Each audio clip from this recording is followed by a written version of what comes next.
Good afternoon, folks, and welcome to episode 211 of the Sticks and the Six podcast. As always, I'm here with Peter Barracchini and myself, Andrew Forbes. We got lots to talk about. We're going into game one of the 82-game regular season schedule for our beloved Toronto Maple Leafs, starting tonight, kicking it off against the rival Montreal Canadiens, and we'll get into that in just a second. Hockey is in the air, but before we get into all that, Peter, how you doing, buddy? Doing great, man. Like you said, hockey is in the air. We already got a fantastic showing yesterday with 3 games yesterday. The Chicago Blackhawks giving it to the Florida Panthers. A really decent showing from a team up and coming going up against the Stanley Cup champs. And yeah, we're really excited to get this season going. Obviously, it's going to be a different field. There's going to be a lot of different expectations, a lot of different aspects moving forward with this team, but I just want to get something off my chest right now. So obviously I'm in 2 fantasy hockey leagues right now, right? One of them is a 14-team league. So you got to be very careful on who you're picking up, who you're selecting and all that. Frankie Nazar was undrafted or didn't go in our draft. And I immediately had some reservations because I had him in a queue at one point. I think I took Leo Carlson over Frankie Nazar. Then I saw the preseason hot start and I'm like, you know what? Cannot do my boy Frankie wrong. I picked him up. Nobody else did. And lo and behold, he gets a goal and assist in his first game, the first goal of the NHL season, actually. So shout out to Frank Nazar for that. And it's really kind of a funny story because I've always been a big fan of Nazar. I thought that even when I was in the draft in Montreal, when Chicago traded their pick, or when they traded Kirby Dach, they moved further down. They got the 13th. And Nazar is still on the board. I tweet out, I'm like, you know what? This seems like a perfect opportunity to take a guy like Nazar. What do? They take him. And Nazar has not failed ever since. And he's not failing me early on in, fantasy hockey. Then again, it's just a game for fantasy hockey, but love the fact that I'm one of the, Frank Nazar truthers out there. So let's go, Frankie. Yeah, I mean it's crazy. Obviously, we knew that Florida was going to be a little bit off with no Barkov and no Kachuk, and Chicago coming out hopefully better than last season. Hopefully, we see more from Bedard. But Frank, as you said, Frank Nazar is the guy to keep an eye on so far early on the season for that Chicago Blackhawks team. Also, Arturs Silvos got his first career shutout for the Penguins as well. So Penguins off to a hot start with Silvos in net. But yeah, I mean, obviously the most important game of the night last night was not hockey. We were talking some Blue Jays baseball.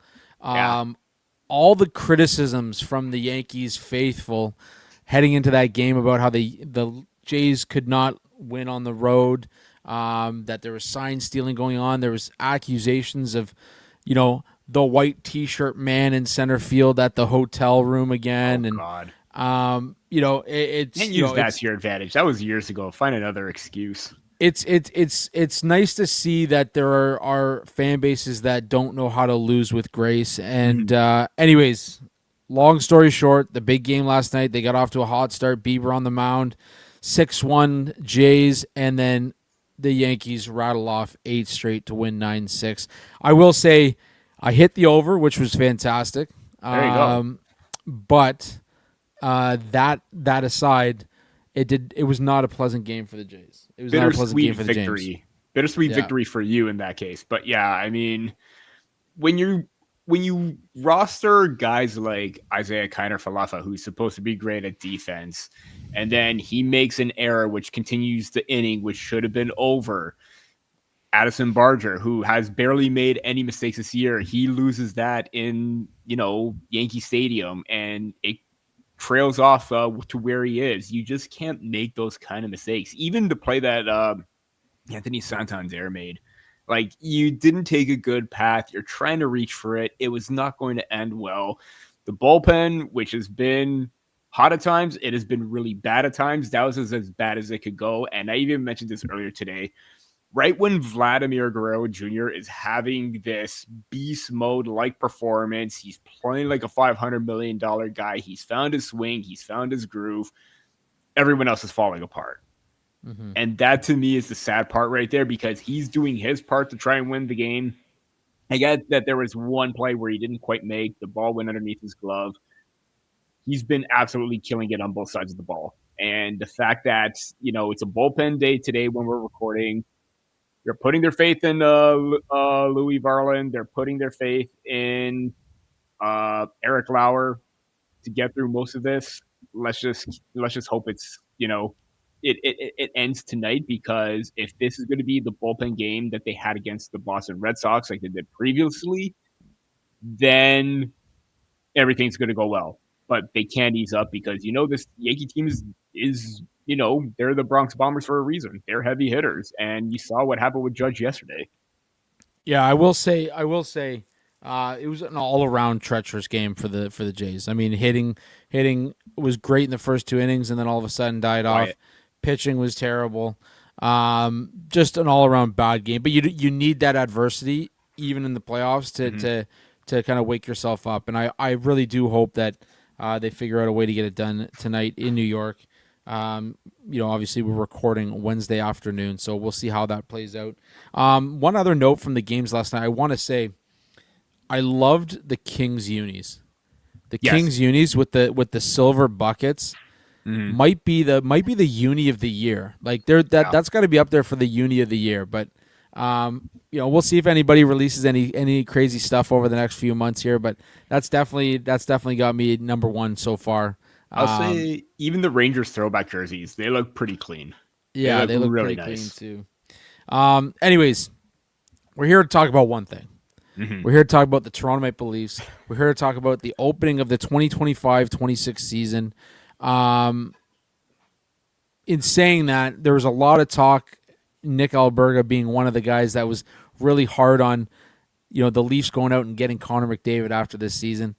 That's now off the table. Mm-hmm. Connor McDavid signs a 2-year contract, 12.5 million AAV, basically shuts it down for the rest of the star players over the next 2 seasons who want to argue for more dollars. He's kind of changed the outlook on that for those contract negotiations by taking the 12.5 million. Austin Matthews was asked about it. He talked about, obviously he wants to win.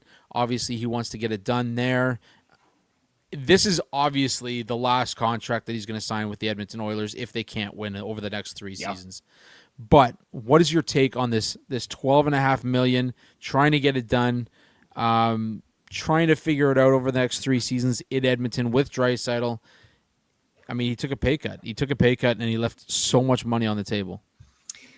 If only some other players on this Maple Leafs team kind of went that same direction, take a pay cut to prioritize winning. That should be the mindset of any player. And McDavid's doing just that. Again, McDavid's going to make bank on his next contract regardless. He is going to get money from endorsements no matter where he is. There are so many times where he's on a commercial for banks, everything like that. He's getting money regardless. So he could take a pay cut in order for them to build a roster that's suited for the championship, because they've gone to the finals twice, but they've also lost in the finals twice. And last season, it was 1 game less. They lost in 6 as opposed to 7. Goaltending has been atrocious for them. So this is him saying, I will give up more money for you guys to spend to build and add to other pieces to surround me and build a championship team. Otherwise, in those 2 years, if nothing's the same, I'm out. Or, I can't really speak for him, but it kind of feels like that, where you have 2 years is the deadline. That's the ultimatum. 2 years to build it, 2 years to win a cup. If they do it, great. He's probably going to stay. But if not, that's going to be the big question mark. And also, this kind of opens up the door for other notable free agents, like Kyle Connor. Literally last night, Friedman was reporting around $12-ish million. 8 years, $12 million. He just signed this morning. So again, it's Full no movement too. Full no movement. Full no movement as well. So, I mean, I could understand Kyle Connor. He hasn't gotten those big payday yet. He's gotten this now, and it's kind of like William Nylander territory, where max term, max value. Yeah, the cap's going up, but that money's going to go up where you could spend in other aspects in other areas of the team. So, Yeah, I just wanted to throw Kyle Connor in there because it was another big signing as well. But I do think that it kind of surprised a lot of us because we thought that after the Kaprizov contract, 16 million, McDavid's going to be like, well, if he's worth 16, I'm going to be worth 20 kind of thing. So great deal for him, great deal for the team, great deal all around because he is prioritizing winning. And again, Toronto wants to make that culture of winning. You got to take a pay cut. Look what happened with John Tavares. He left money on the table as a free agent this time around, took even more of a pay cut. What's Austin Matthews going to do when he's a free agent? Because he's going to be a free agent at the same time that McDavid is as well. So that's a little interesting right there. Yeah, no, absolutely, absolutely. Couple quick comments here. Voice of Fans Canada. Well, welcome to the show again, as always. Dang Andrew, playoff beer in October, attaboy. Hey man, the Jays are in playoff time. We gotta grow it, buddy. I got one growing too. I ain't shaving until playoffs are done, man. Plus, I don't think you want to see the chin underneath this, so we'll keep it going all year round. But appreciate it, man. Best car salesperson in London. If you're checking out new cars, check out Chris Boyd over at London Honda. I hated when Matthew said Connor wants to win. He took a pay cut, and then follows that up with the nerve Matthews had to say that and not take a pay cut. Yeah, I mean it's true. It's at the time like a little ironic. Yeah, it is. At the time, like Matthews did only take a 5-year contract too, and the cap over the next 3 seasons, they're projecting next year being around like 114 million. So really, like the 13 million is not going to make the biggest difference anymore. But I agree. I would have loved to see, you saw Riley kind of take a pay cut. Obviously this year you see JT take that pay cut, leave a bunch on the table after, a 40-goal season. It definitely makes you wonder. Definitely makes you wonder, like, is that something that maybe Matthews looks at after this 5-year contract? I was just about to say that. What if he does the same thing? Yeah, and really lets this team and lets the organization, lets the fan base know that, hey, I'm here to stay, I'm here to play, and I want to, I'm not just looking to get paid. So yeah, we'll see how that plays out in the next few years. Obviously, Nylander's another guy that you think about when it comes to that as well. Matthew Knies is a guy that we're going to be talking about for a number of seasons in the future. So Easton Cowan's a guy that we're going to be talking about. So it'll be interesting to see how it all plays out, but definitely a steal for the Oilers to lock McDavid up for those 2 years. And now it puts the pressure on the organization to figure out, what the hell are we going to do here? Are we going to get this done, or are we going to just let him wither away for the next 2 years and not get not bring a cut back to Edmonton? So it'll be interesting to see what they're able to do. We mentioned in our preview show that Edmonton looked like they got a little slower this year rather than faster. Yeah. Didn't get a goalie this year. Didn't get a goalie. I mean, they got Connor Ingram for future considerations, but I mean, doesn't quite move the needle. Stuart Skinner's got to get it done, right? Yeah. Like that's where it comes down to. Stuart Skinner's got to be the guy. Anyways, we will jump over to our Leafs. Obviously tonight, Wednesday night. The Leafs are taking on the Montreal Canadiens, the rival Montreal Canadiens. If you checked out our preview show, you know that we have Montreal in that top echelon of the Atlantic Division this year. They're poised to make another return to the playoffs. They're poised to have a good first round this time around with some playoff experience now.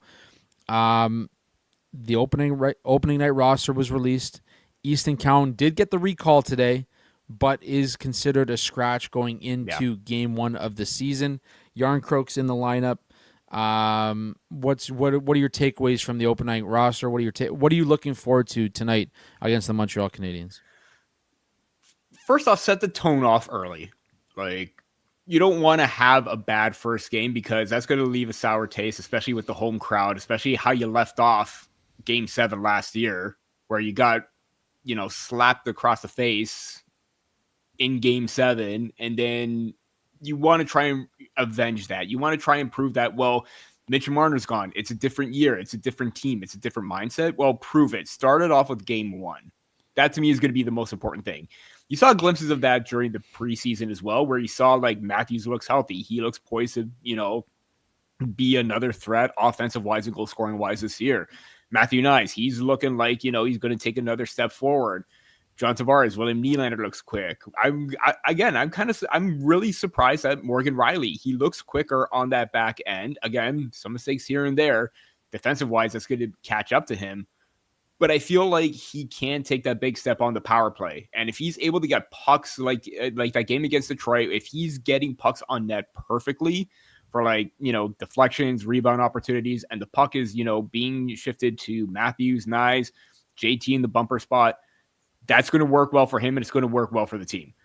In terms of the roster construction, I mean, obviously losing Scott Laughton is a big loss because it looks like he was on a bounce back trajectory himself. And obviously with him gone, that kind of puts a lot of players in the question, was Easton Cowan going to make it? We don't know what, the mindset was. Well, now Domi's going to be that 3C, and then Nick Waugh is going to be bumped down to 4. And I get why Cowan was initially left off in the first place, because they wanted to try and do some maneuvering cap-wise. And that was basically the main case, where you won't have to rely so much on him just being waiver exempt, but you want to fit under the cap. You want to have enough room, so that way in the event that you do call him up, you maybe call Quillen up, you have enough space to work with.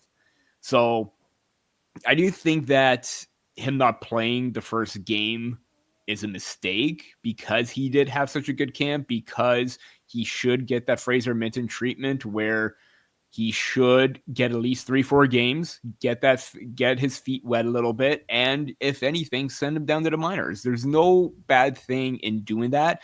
But to me, because it's Toronto, because it's the hometown team, it just kind of feels wrong to not do that. And I'm not saying this is like a Mike Babcock, Jason Spezza situation. I don't think Chief is gonna, he's not doing this on purpose. He does have a plan in place. I think he wants to ice a more veteran team against a team that's still not necessarily trying to prove themselves, but work their way up in the lineup or in the standings. I think he just wants to ice the best team possible for now, and then maybe get Cowan in for the next game.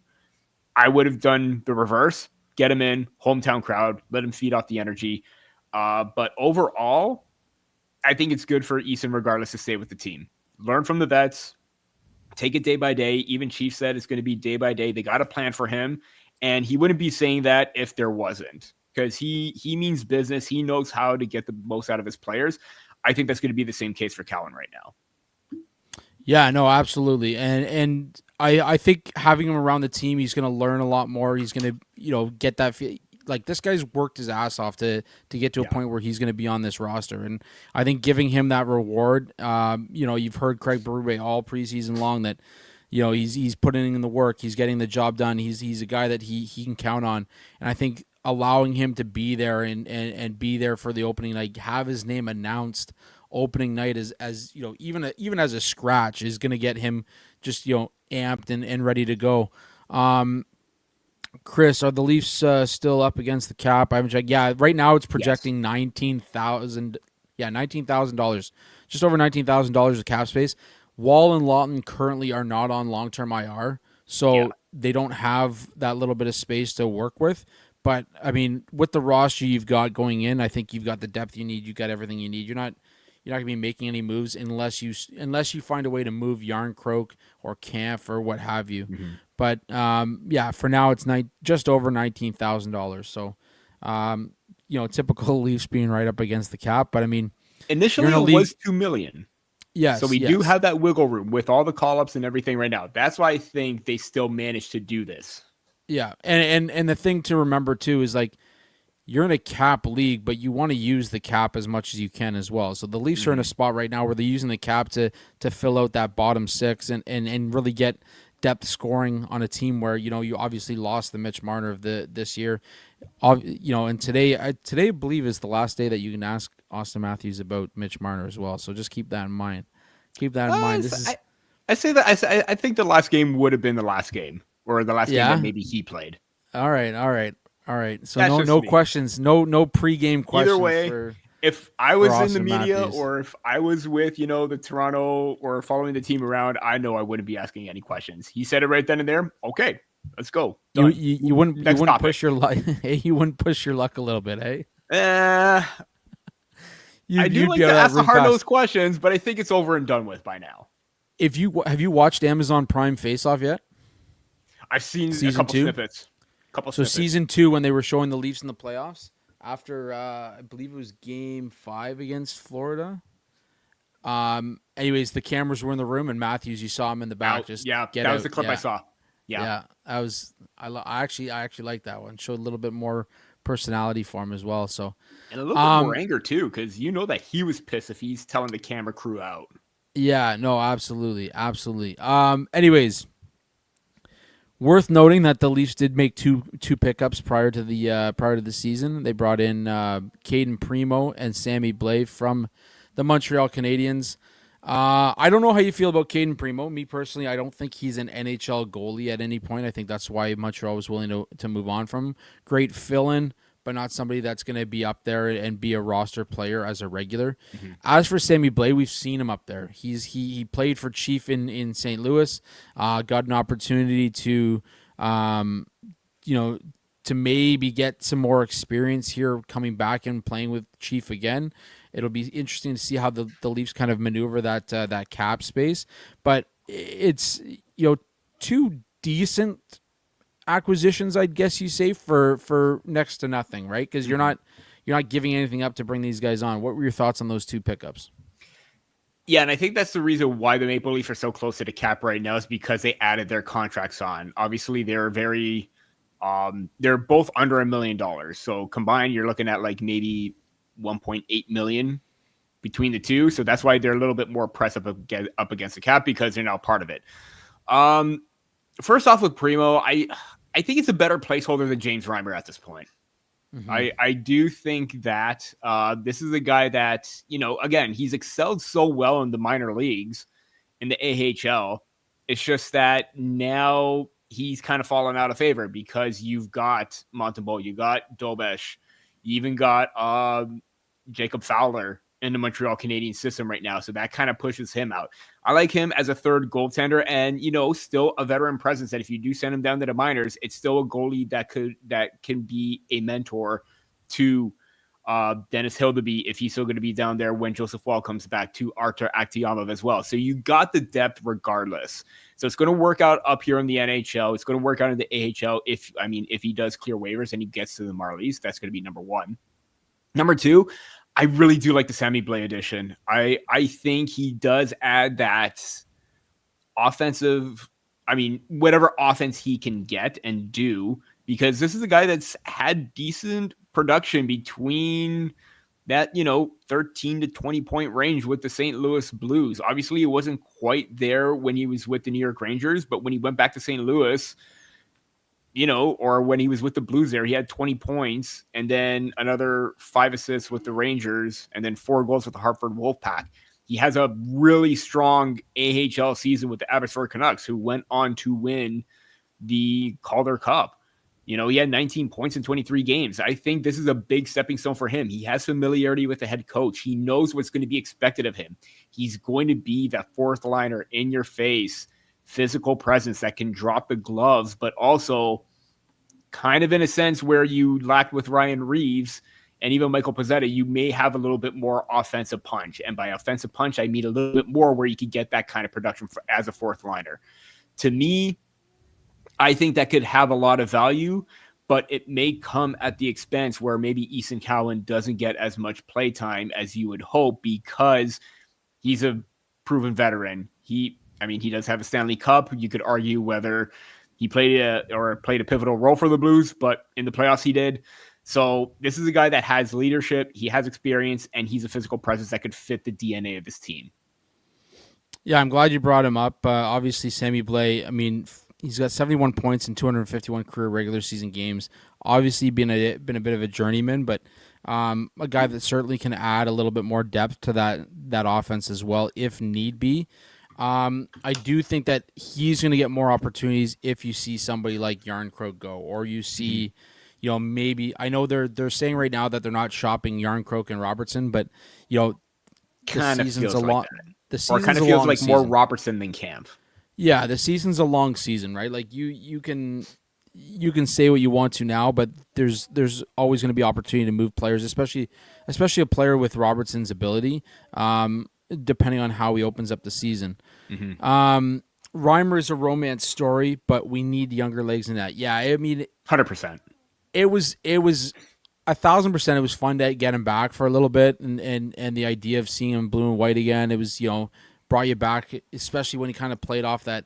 Yeah, there may be some bad memories here too, but we're not even thinking about that. Obviously, he's talking about the 2014 playoffs.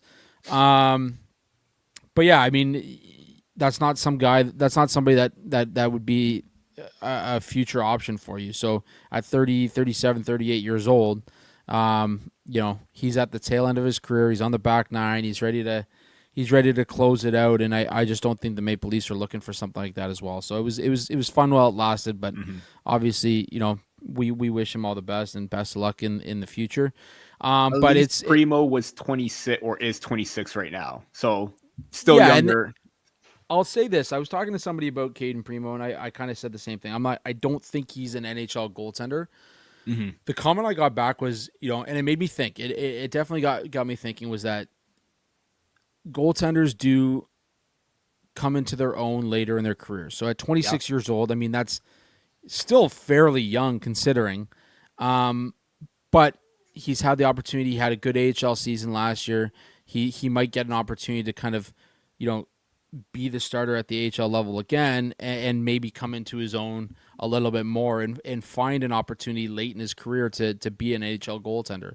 I'm not a scout when it comes to NHL goaltending talent, so I'm not going to sit here and pretend I know what level he's at, but you have to consider the fact that 26 is still fairly young for goaltenders. It's something that I talked to Ravensburg about at the NHL Combine as well. Like, the reason why he thinks the NCAA is so great for goaltenders is they get an opportunity to develop more, and it's the same as Cayden Primeau. He came into this league so young. There was an expectation placed on him in Montreal. Maybe there's an opportunity for him to grow and develop and become an NHL goaltender. And at 26, who knows what could happen. But I will. Anthony Stolarz kind of had an up and down career before, up until like 2-3 seasons ago. Yeah. So right when he was in Anaheim and he had that big year in Anaheim. Mm-hmm. All you need is just one team. All you need is the right goaltending coach to get you on track. Yeah. And Maple Leafs have done that pretty well recently in the last year or so. So yeah, absolutely.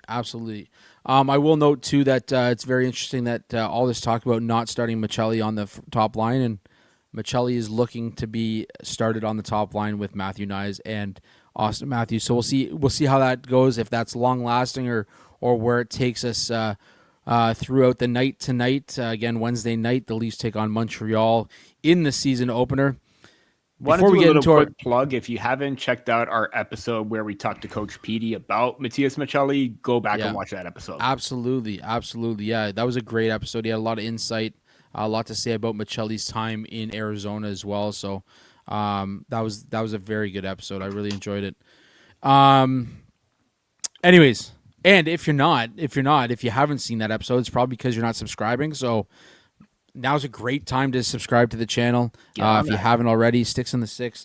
We do a weekly show, usually about the Leafs, but we talk all hockey, and it's a lot of fun. So if you're watching, subscribe. Make sure you tune in when we do go live, and you can join in the conversation here, as we've seen with some of our viewers today. Before we close this episode out and talk about our last couple things here, just a quick word from the folks over at DraftKings Sportsbook. NFL fans, what's your favorite touchdown? For me, it's the next one.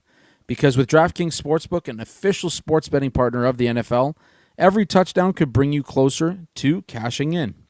From first touchdown scorer to anytime TD props or the thrill of live in-game betting, every snap is loaded with opportunity. Now, obviously we can't tell you how to spend your money, but check out some of the latest lines for this week's NFL round. Obviously, last week we had Buffalo losing. We had Miami losing late. Some big upsets this season. So make sure you check out the lines over at DraftKings Sportsbook. Here's the best part. Bet just $5, and if your bet wins, you'll get $200 in bonus bets instantly. I use it. So should you. Your team hitting pay dirt pays out to you. Download the DraftKings Sportsbook app now and use code THPN. That's code THPN to turn $5 into $200 in bonus bets if your bet wins. In partnership with DraftKings, the crown is yours. Gambling problem? Call 1-800-GAMBLER. In New York, call 877-8-HOPE-NY or text HOPE-NY 467-369. In Connecticut, help is available for problem gambling. Call 888-789-7777 or visit ccpg.org. Please play responsibly on behalf of Boot Hill Casino and Resort, Kansas. Fees may apply in Illinois. 21 plus age and eligibility varies by jurisdiction. Void in Ontario. Bet must win to receive reward. Minimum minus 500 odds required. Bonus bets expire 7 days after issuance. For additional terms and responsible gaming resources, see dkng.co/audio. So the last thing we want to get into, Michael, how you doing, buddy? Michael, thanks for tuning in, buddy. We appreciate you tuning in. Hopefully you subscribe to the channel. We can talk lots on our live chats throughout the regular season. Yes. And it's just that we're going to get into before we close it out here.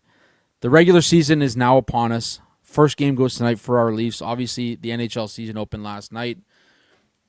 Peter, what are your expectations for the Leafs this year? Let's see that new mindset.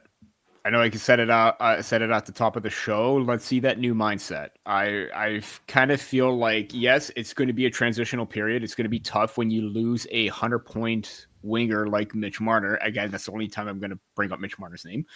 But you made the necessary moves to make this team a little bit deeper. You added a mix of offense, grit, snarl, two-way play, everything.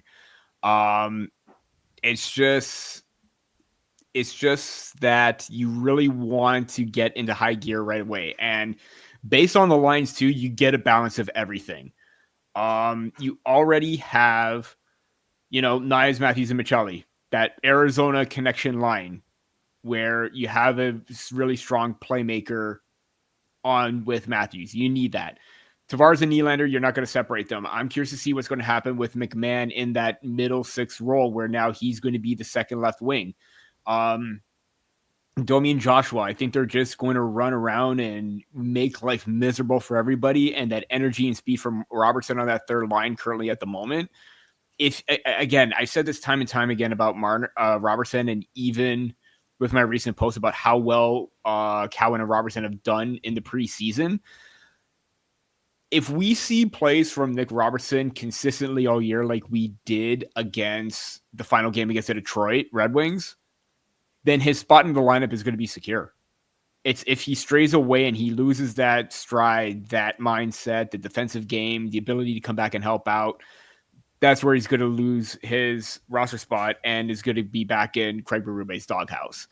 And again, I think you had something with Lawrence and Lawton and Cowan there, but imagine if you insert Blais into that fourth line too. There's that mix of, you already have an identity with that third line. They're going to be quick and speedy, but they're not afraid to get in your face. So I think that's going to be the case with that bottom six right there. I'm looking to see if William Nylander can also be the go-to guy right now on the wing. Matthews is going to be the leader in goals on the team. But Nylander, the last few years, has been kind of treading that line of being the top producing winger on this team. And I feel like he can do that right now with Marner out of the picture, with all the power play time, even shorthanded opportunities where he could get in behind the defenders on a breakaway with the 5-on-5 play. I think he could easily hit 100 points this year. There is no question about that. And the defense, too, I get they're a little bit older, but this was a solid unit last year. If they're able to get into the lanes and quickly break out, that's going to serve this team well this year. Yeah, I'll say this. I'm looking for 55 from number 34. I'm looking for another 35 from JT. And I'd like to see another 42, 43 from number 88. So I think if you can get those numbers from those three guys, the rest are going to fill in. Let's not forget Knies was 2 goals away from 30. Yeah, I was just going to say Knies is due for another big season. Yeah. I think he's going to take a step forward because there's going to be more expectation and more pressure on him. I don't know if you watched the clip of Mitch Sorry, one Marner. goal away from 30. Sorry. Yeah, no problem. I don't know if you watched the clip of Mitch Marner with the Vegas power play during the preseason. A lot of possession time went to Mitch Marner. It was the same way in Mm-hmm. Toronto. Yeah. There's going to be a lot more opportunities for these guys on the power play to get the pucks and shoot rather than hold, and then maybe get an opportunity late Yeah. in the power play. So I think that's going to be a driving force for this organization this season. Like I said in the preseason show, I think the Leafs are at a point right now where they should still be atop the Atlantic, especially with Barkov out and Tkachuk out for an extended period of time to start the year. Mm-hmm. The Leafs have an opportunity to win some big games off the hop here, and if they can do that, every game of this 82 game season is going to be important for them. They need that top divisional spot again. They're in one of the toughest divisions in all of hockey right now, and obviously I see a winning season. I don't think Craig Berube is going to let up. I think Matthews is got that fire in him, especially seeing, McDavid sign that 2-year contract. There's going to be that conversation of like, hey, next contract, are you going to take less? There's going to be How a lot important is of winning? pressure. Mm-hmm. And then obviously, we got the Olympics this year, so there's That too, a yeah. pride factor there as well for a lot of these countrymen. So we're gonna see what happens, but man, I'm pumped to get this season going. I know Yeah. all Leaf fans should be pumped to get this season going. There has to be this drive to show that this can get done without the core four. The core four is done. There is It's no over. core four anymore. There's no conversation about that anymore. They have to show that they can get it done without Mitch in the lineup, and what a way to shove it down somebody's throat than to have a big season to get it done and to remind him that you are a piece of the puzzle. You're not the puzzle itself. That's Show some gonna be the biggest factor for this team. It shows some desperation too. I get you don't want to be desperate this early on, but play like last season where you were so close to dethroning the Stanley Cup champs.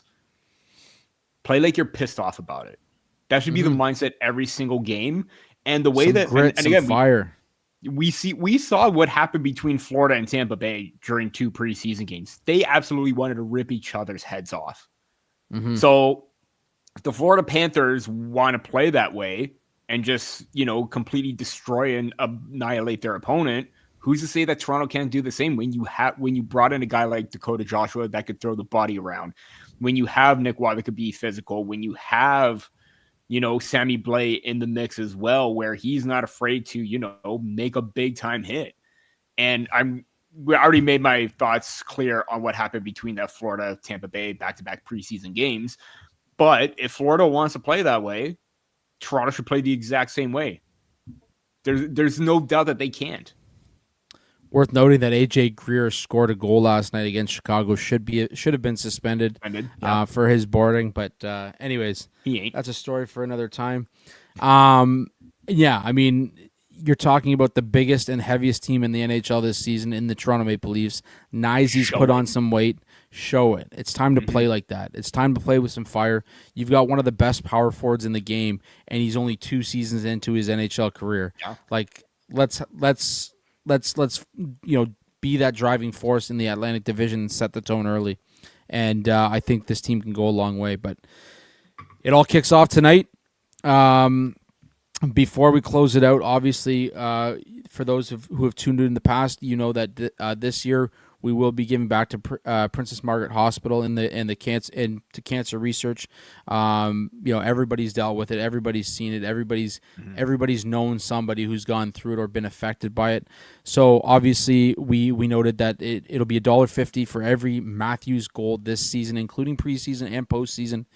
He's up to 2 so far, so we're at $3. We do encourage anybody that wants to, just even if you want to match at like 30 cents a goal or whatever, just find a way to be a part and give back. We don't have this is a small platform for us that we're able to do this. We are compensated minimally for it, but there's ways that we can give back, and that's what we're looking to do. And this season it will be to the Princess Margaret Hospital. And so if you know Matthews, Tell him to light a fire under his own ass. Let's get 70 goals this year, and let's pay that $150 for 70 goals. I'm fine with it. Let's find a way to give back big this year. So absolutely. Anyways, that's all we got. We got a big season ahead of us. 82 games, buddy. 82 games. We're kicking it off tonight against the Montreal Canadiens. Definitely. There's also another big game. There's also another big game tonight, guys, in New York. So make sure you tune in. Go Jays, go. Go Leafs, go. It's going to be a big season. And that's it for me and Peter this week on the Sticks and the Six podcast, brought to you by the Hockey Podcast Network, DraftKings, SeatGeek, No Name Hockey, and BioSteel. Until next time, check out our buddy Alex Hobson and his single, 25.